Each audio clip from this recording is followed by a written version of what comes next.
Good morning, everyone. Now I am in the classroom and with my student, and today I am going to teach you a simple present tense, right? So I think it is very important for spoken English. If you don't know about simple present tense, I think it is very difficult to speak English, right?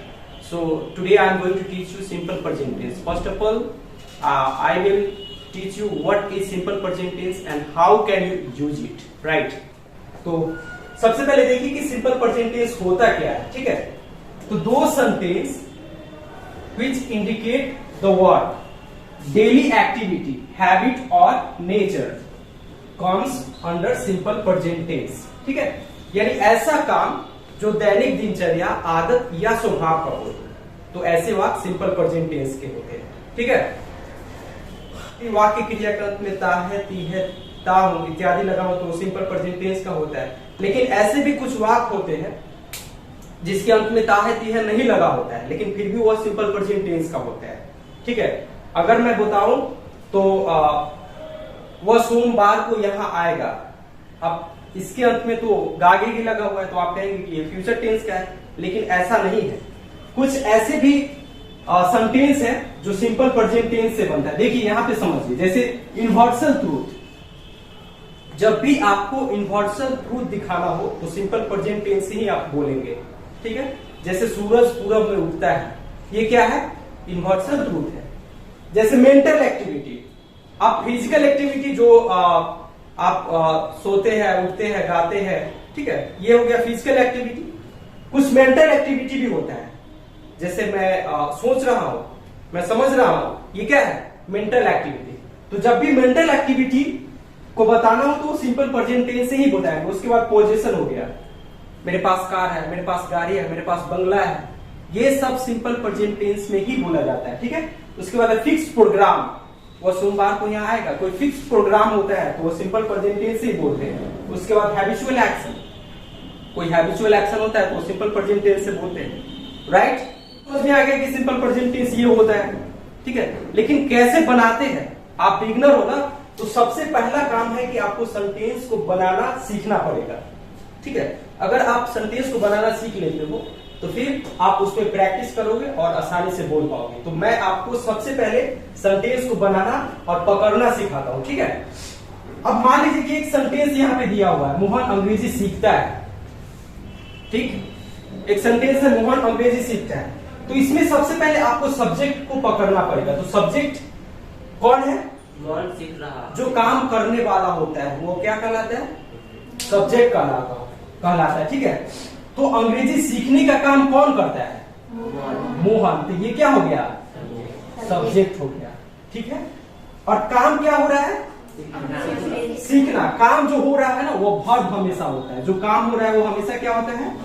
Verb होता है, ठीक है? जो काम आप करते हैं, करना यानी वर्ब, और कौन सा काम हो रहा है? अंग्रेजी सीखना। तो ये ऑब्जेक्ट हो गया, ठीक है? जैसे मान लीजिए कि मैं थप्पड़ मारा, तो किसी न किसी को तो मारे होंगे ना, तो वो ऑब्जेक्ट कहलाता है। बात समझ में आ रही है? तो मैं सीखता हूं, कुछ ना कुछ तो सीख रहे हूं ना, तो क्या सीखता हूं? अंग्रेजी सीखता हूं। तो ये क्या हो गया? आपका ऑब्जेक्ट हो गया, ठीक है?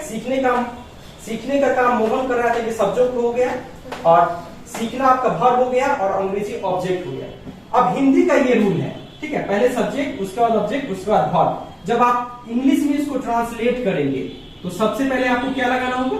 सब्जेक्ट। सब्जेक्ट के बाद आपको लगाना होगा वर्ब 1 या वर्ब 5, ठीक है? वर्ब 1 या वर्ब 5। उसके बाद आपको क्या लगाना होगा? ऑब्जेक्ट, ठीक है? पहले वर्ब 1 या वर्ब 5। अब कहेंगे कि किसके साथ वर्ब 1 लगाएंगे और किसके साथ वर्ब 5 लगाएंगे, ठीक है? तो सबसे पहले ये समझिए कि वर्ब 1 और वर्ब 5 होता क्या है। तो मैं सबसे पहले आपको ये बता देता हूं कि किसी भी वर्ब का 5 फॉर्म होता है। जैसे मान लीजिए कि गो क्या है? वर्ब है। तो गो का 5 फॉर्म होता है, जैसे गो हो गया, वेंट हो गया, ठीक है? गॉन हो गया, गोइंग हो गया, उसके बाद गोज हो गया। किसी भी वर्ब का 5 फॉर्म होता है, ठीक है? तो इसमें या तो वर्ब 1 लगाएंगे, नहीं तो वर्ब 5 लगाएंगे, ठीक है? वर्ब 1 जो होता है हमेशा क्या होता है? प्लूरल होता है, ठीक है। और वर्ब 5 हमेशा क्या होता है? सिंगुलर होता है, ठीक है। हम इसको प्लूरल से सिंगुलर बनाते हैं, जैसे गो हो गया तो गोस, ये क्या हो गया? सिंगुलर हो गया। ये क्या हो गया? प्लूरल हो गया। तो वर्ब हमेशा क्या होता है? प्लूरल होता है, उसको प्लूरल से हम लोग सिंगुलर बनाते हैं, ठीक है। और नथिंग, इसको अगर प्लूरल से सिंगुलर बनाना हो तो एस या फिर ये जोड़ेंगे, ठीक है। जैसे गो है तो यहाँ पे क्या हो गया? गोज हो गया। जैसे ईट है तो अगर हम इसको सिंगुलर बनाएंगे तो क्या हो जाएगा? ईट्स हो जाएगा। बात समझ में आ रही है क्या? सी हो गया, ईट हो गया और एनी नेम हो गया। एनी नेम, ये सभी के साथ क्या लगाते हैं पता है? वर्ब 5। ये सभी के साथ क्या लगाते हैं? वर्ब 5 लगाते हैं, ठीक है। उसके बाद आपका यू हो गया, दे हो गया, ठीक है। उसके बाद बी हो गया। ये सभी के साथ हम लोग क्या लगाते हैं? वर्ब 1 और उसके बाद आई हो गया, ठीक है। तो यू हो गया, दे हो गया, बी हो गया, आई हो गया, इसके साथ वर्ब 1 लगाते हैं, ठीक है। देखिए मोहन अंग्रेजी सीखता है, तो पहले सब्जेक्ट यहाँ पे क्या है? मोहन। तो यहाँ पे क्या लिखेंगे? मोहन। और सीखने के लिए क्या बोलते हैं? लर्न। तो यहाँ पे वर्ब 1 ये लर्न हो गया, तो मोहन क्या लेगा? वर्ब 1 लेगा या वर्ब 5 लेगा? वर्ब 5। तो क्या हो जाएगा यहाँ पे? लर्न्स, एस लगेगा सर। मोहन लर्न्स इंग्लिश, ठीक है। मैं रोज यहां आता हूं, मैं रोज यहां आता हूं तो क्या होगा? मैं, कौन आता है? मैं, आई। आने के लिए क्या बोलते हैं? कम होगा यहाँ पे, आई कम, क्योंकि आई क्या लेता है? वर्ब 1 लेता है ना, तो यहाँ पे आई कम हो जाएगा। आई कम हियर। रोज के लिए क्या बोलते हैं? डेली या फिर every day. I come here daily. बात समझ में आ रही है? हम लोग अंग्रेजी बोलते हैं, तो हम लोग अंग्रेजी बोलते क्या होगा? बी। और बोलने के लिए क्या बोलते हैं? स्पीक। और क्या बोलते हैं? इंग्लिश। Be speak English. समझ में आ रही है बात?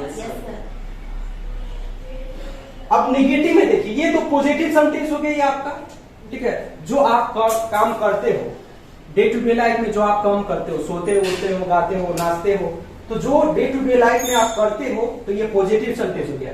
लेकिन कुछ ऐसा काम होगा जो आप नहीं करते होंगे, ठीक है। तो जो काम आप नहीं करते उसको कैसे बोलेंगे आप देखिए यहां पे।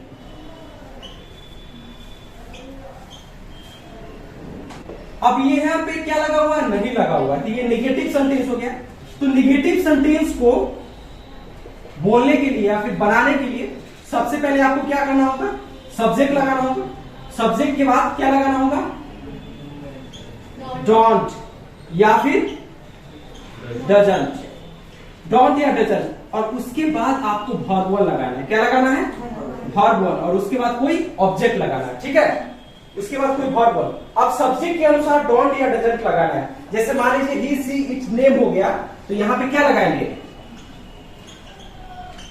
डजंट। क्या लगाएंगे? डजंट। और इसके साथ जैसे यू हो गया, दे हो गया, बी हो गया, आई हो गया, यहां पे क्या लगाएंगे? डोंट, ठीक है। और उसके बाद कोई वर्ब 1 लगाना है, ठीक। बात समझ में आ गई? इसमें कोई प्रॉब्लम नहीं ना। अब वह अंग्रेजी नहीं बोलता है, तो कौन नहीं बोलता है? वह। तो यहाँ पे क्या हो जाएगा? ही। और ही क्या लेगा?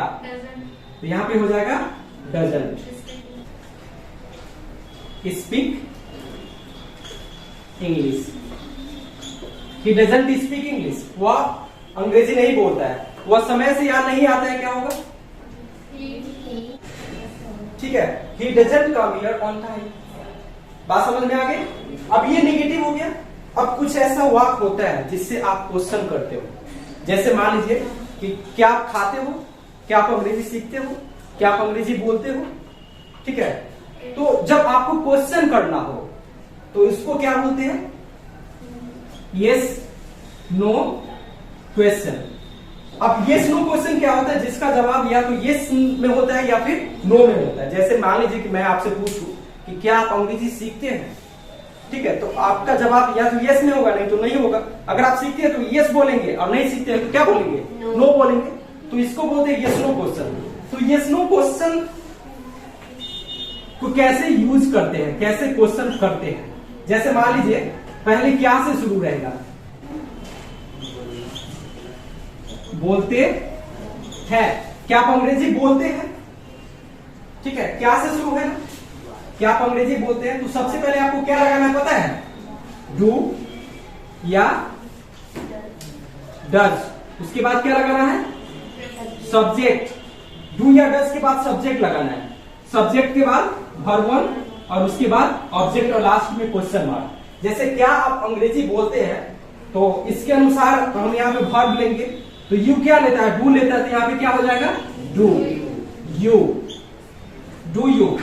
और बोलने के लिए do you speak English, do you speak English. बात समझ में आ रही है? डू यू स्पीक इंग्लिश, क्या आप अंग्रेजी बोलते हो? ठीक है, क्या आप अंग्रेजी पढ़ते हो? Do you study English? क्या आप सिनेमा देखते हो? Do you watch movie? ठीक है, क्या आप क्रिकेट खेलते हो? Do you play cricket? समझ में बात आ रही है ना? क्या आप गाना गाते हो? Do you sing a song? आ रही बात समझ में? तो इस तरीके से हम लोग यस नो क्वेश्चन का यूज करते हैं। और इस ठीक है, या तो नो में बोलेंगे नहीं तो यस में बोलेंगे। यहां तो कोई प्रॉब्लम? No any problem. अब इसका यूज कर लेंगे ना, नेक्स्ट क्लास में बताऊंगा मैं। इसमें भी नेगेटिव होता है, ठीक है। और उसके बाद WH वर्ड, जो कि बहुत ज्यादा इंपॉर्टेंट है। WH वर्ड को सीखना आप लोगों के लिए बहुत ज्यादा इंपॉर्टेंट है, ठीक है। तो दोस्तों बस इतना ही था, फिर मिलते हैं किसी और वीडियो में। Till then take care, keep practising and have fun. Thanks for watching this video. Thank you very much.